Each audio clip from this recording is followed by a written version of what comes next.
మీ teacher లేదా ఎవరు లేరా కారా రాజకీయ నాయకులు ప్రజాసేవకులు గారా ప్రజాప్రతినిధులు కూడా కావాలి. మీరు చదువుకున్న వాళ్ళందరూ స్వార్థంతో ఉద్యోగాలే చూసుకుంటే రాజకీయాలు అందరినీ శాసిస్తాయి, మన జీవితాలు మారుస్తాయి. ఇప్పుడు నేను తల్లికి వందనం ఇచ్చాం, మినిస్టర్ గారు ఉన్నారు, ఆయన కూడా చదువుకున్నాడు, బాగా మంత్రి అయ్యాడు. ఇప్పుడు తల్లికి వందనం ఇచ్చాడా? ఇది ఒక ప్రభుత్వ విధానం అవునా కాదా? ఎట్లొచ్చింది? ఆయన ఆలోచనలో నుంచి వచ్చింది, అవునా కాదా? ఇప్పుడు మీకు టెక్నాలజీ పెట్టాడా? మీ ఇంటికి నేరుగా మీరు స్కూల్కి రాకపోతే ఇంటికి మెసేజ్ వెళ్ళిపోతుంది. 10 గంటల స్కూల్ స్టార్ట్ అయితే 10:30కు మీ అమ్మ నాన్నకి మెసేజ్ వెళ్ళిపోతుంది.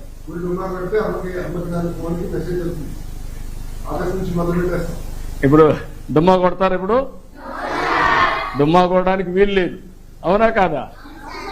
అది I wish all the best, good luck.